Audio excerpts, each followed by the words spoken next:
Karma Ahok sudah makan banyak korban, masih berjalan dan belum selesai. Ditulis oleh Manuel dari Siber.com. Sebelum kita lanjut, jangan lupa subscribe dan nyalakan loncengnya agar Anda menjadi yang pertama mendapatkan informasi dari jurnal terupdate. Sungguh menakutkan karma pala yang menjadi sebuah hukum timbal balik sebab akibat dan tabur tuai yang sekarang sedang bekerja di bumi Indonesia ini. Indonesia benar-benar sedang diperlihatkan bahwa menzalimi orang baik akan mendapatkan karma yang lebih kejam, sadis. Satu persatu orang yang menzalimi orang baik dipermalukan dengan cara-cara yang ajaib. Mereka dipermalukan dengan telak, mutlak, tidak ada ampun. Benar-benar tidak diberikan ruang sedikit pun untuk membela diri. Mereka terkena langsung karma yang kita sebut celaka, azab atau apapun itu. Doa orang tertindas biasanya langsung didengar, mendapatkan prioritas, priority seat, enjoy the show. Karma itu tidak pandang umur, gender, agama, bulu, sara, atau apapun. Karma itu berlaku bagi setiap orang. Karma itu bicara tentang seluruh manusia. Tidak pandang manapun, semua manusia akan kena karma. Karma yang terkadang bisa lebih ringan, sama atau lebih berat. Itu tergantung dari seberapa kadar tekanan yang diterima oleh korban. Korban yang dipersekusi dengan sangat kejam, biasanya doanya lebih kejam. Korban yang dizalimi dengan sadis menjadi salah satu indikator seberapa karma bekerja dalam kehidupan musuh-musuhnya. Semakin korban dipersekusi dengan sadis, semakin berat karma yang ada. Jadi, indikator pertama adalah korban. Kadar kesedihan korban menjadi tolak ukur dari kekuatan karma. Tapi ini hanyalah teori yang bisa benar atau salah. Meski demikian, masuk akal bukan? Selain korban, ada juga porsi dari pelaku.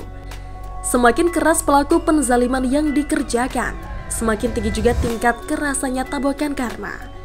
Tabokan karma itu tidak menyakitkan, tapi menyedihkan, mengharukan, dan meneteskan air mata. Tabokan karma itu tidak bisa membuat kita tidur, makanya jangan coba-coba zalim dengan orang lain. Kita melihat bagaimana tabokan karma itu benar-benar mengharukan, membuat biru tapi bukan memar. Hanya saja biru haru, haru biru, mengharu biru, meraung-raung. Mereka yang terkena karma biasanya sadis dan kejam. Mereka kesakitan, tapi sakit tidak dipukul.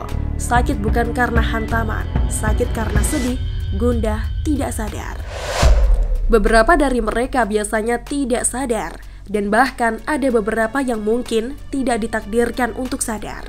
Bahkan setelah dipenjara pun keluar belum bertobat. Ada tidak? Ada. Siapa? Mungkin penulis, mungkin kalian. Siapa saja tidak kena. Penulis tidak akan main-main dengan hal ini. Penulis tidak akan sembarangan menuding orang. Penulis takut karma. Penulis tidak akan menggunakan cara-cara seperti kaum Kudanil yang menyebut Ahok dan Ganjar masuk ke dalam pusaran hoaks korupsi EKTP. Sadis, menakutkan. Karma itu mengharukan. Karma itu tidak negatif sebenarnya. Karma is a pure neutrality. Netralitas karma benar-benar terjadi. Barang siapa yang menebarkan kebaikan, pasti menuai kebaikan. Mungkin tidak sekarang, tapi pasti dapat. Penulis percaya Ahok dapat karma baik. Meski dia dipenjara, dia menjadi bintang. Ia menjadi orang yang dihibur oleh kedatangan banyak orang. Ia dihibur, ia kembali menghibur. Inilah ciri khas dari Ahok, orang yang tahu diri. Demikian juga Jokowi. Ia mendapatkan kebaikan, ia juga menebarkan kebaikan. Sedangkan Kudanil diberi uang, malah disimpan 2M. Siapa sih Kudanil? Tidak tahu, yang pasti bukan orang Indonesia. Karena orang Indonesia itu tidak suka mencuri. Orang Indonesia tidak suka korupsi. Hanya unta, kadal gurun, dan Kudanil saja yang suka mencuri dan korupsi. Mereka pura-pura menjadi orang yang sok melankolis dan tidak mengaku bahwa dirinya korupsi. Tidak jelas memang. Korupsi?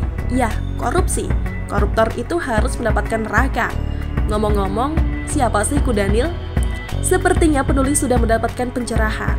Kudanil adalah mereka yang ditakdirkan untuk mendapatkan karma Ahok. Ahok dizalimi, difitnah, masuk ke dalam pusaran korupsi EKTP. Siapa sih? Penulis tidak akan sebut nama, penulis menunggu pengakuan saja. Penulis mau lihat apakah orang ini bertobat atau tidak. Karena penulis menunggu pertobatan, biarkan orang itu memiliki kesempatan untuk bertobat. Percayalah, bertobat dan bersujud di hadapan Ahok bisa menyelesaikan banyak masalah. Karma masih membuka ruang untuk pertobatan. Konspirasi ini masih bisa dihentikan. Jangan sampai bola salju itu makin besar. Begitulah karma-karma. #Jokowi lagi. Bagaimana menurut Anda? Silahkan menulis komentar di kolom komentar. Jangan lupa untuk like, subscribe, dan share. Arkana pamit, sampai jumpa.